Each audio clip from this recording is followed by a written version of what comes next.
which they set, their expectation level is that you play through all things. And if you're out there, Portland fans, all they see is 0, and they see Lillard on the back. They don't know what it took for him to get there, but they expect him to play at the level in which they're accustomed to seeing him play. Yep. Especially what he did the first round, especially given like 3 or 4 of those games against the Nuggets. He was all outstanding. That's the standard in which he's set. He wants to be thought of as one of these greats. Yep. Well, this is what you have to do. This is the time. You have to do it in these moments, Skip. So no one cares. Okay, was he hurt when they had a 17-point lead? Was he hurt when they had an 18-point lead? Or is he only getting hurt when he's not playing well down the stretch? Because if I'm not mistaken, Skip, they got these leads somehow with Dame Lillard out there on the court. Yep. Dame, let me explain something to you, bro. When you're in situations like this and you make the most money, you have to do the most to make sure you're on the court. Now, I know you might not like needles. It might make you feel a little queasy. But if it's going to give you the release, the relief that you need to help you go play at the higher level, bro, you got to do that. You worry about the stomach later. Get some Imodium. Get some kale Pectin, something. It'll calm your stomach down. But, bro, you got to play. And you got to play great. That's the only chance you guys have of winning. You must be great. And right now, you're not great. You have as many turnovers as field goals made, and that's not good enough. Nope. So allow me to preface my comments by saying I think Damian Lillard is a really good guy, good man. Yes. Good for the game, good for the NBA. Yeah. I think he's a really, really good basketball player. But as I always say, this level of the postseason either reveals or exposes your basketball character, and his is getting exposed.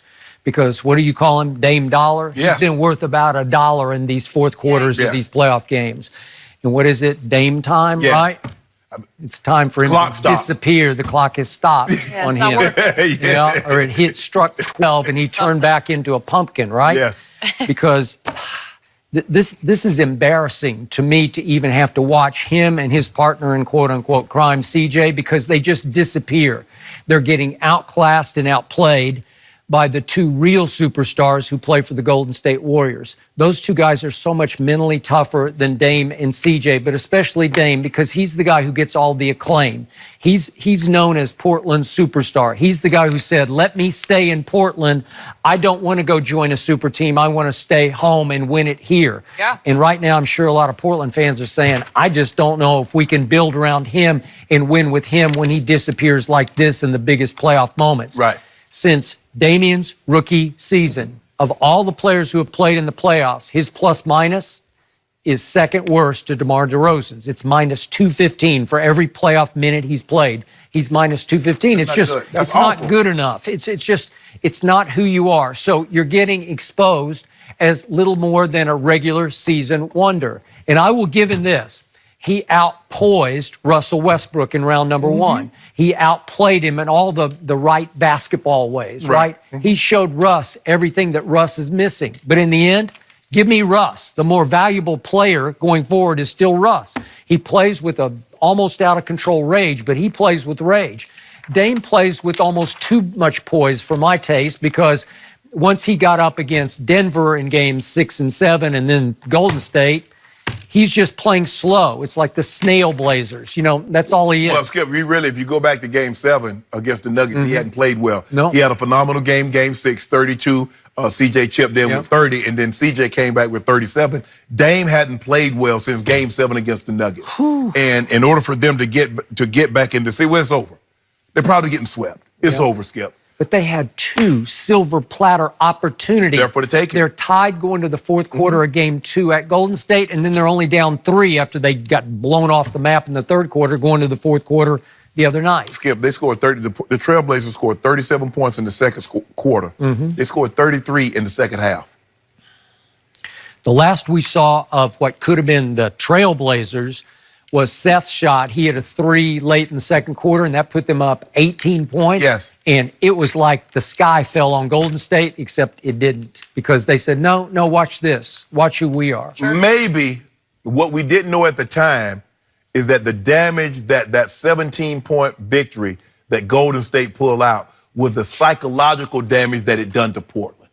Yeah. We didn't, Skip, because the thing is there's no way and then you get another lead at home. You go into your building.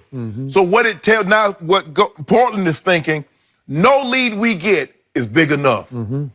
Golden State is saying, no lead you get, we can't come from behind and catch you. That's true. So now there's two mindsets playing, and Golden State is stronger than Portland. That is correct. You know, it almost reminds me of tennis. I've covered a lot of Wimbledon tennis, high stage, big stakes tennis.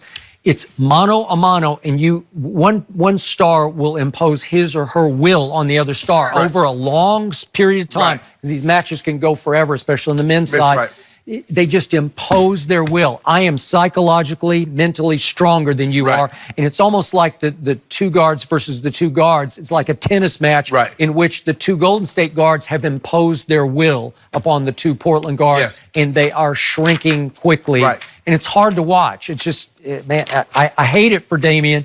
I'm not giving him a pass either because I don't know. The thing is, Skip, is that if you look at it, they're the second best backcourt in all of basketball. But the number one backcourt is so far ahead of the number two, just forget that. I know sometimes, Dame wants to I'm just as good as Steph. It's hard. It's hard when you look at it now. You can't even say that. Seriously, do you think Damian going forward over time, is he better than Russell Westbrook? I just don't think he is. Skip, about this thing, they do different things. Russ is asked to do way more because Nurkic and Nurkic is not there. It'd have been interesting to see what they would have done had he been there. It would have been. But I think they asked Russ to do more than what they asked Dame to do. I don't know. Russell Westbrook he is a terror on the basketball court. And again, he hasn't grown up yet and figured out how to do the little things that make him big thing.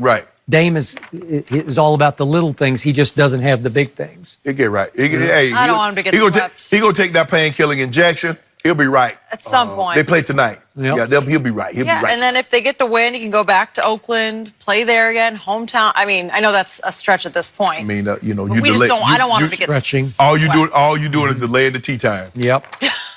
It's over. That's the future for this group. Yeah, it's over. You're not winning no four. You're not winning no four straight. It's hard to keep getting swept. It doesn't look good for your resume. Let's talk about a different resume. Kawhi Leonard, is he starting to look Jordan-esque? Who says that? Kendrick Perkins thinks so. Bring it out here. For us, he is here now.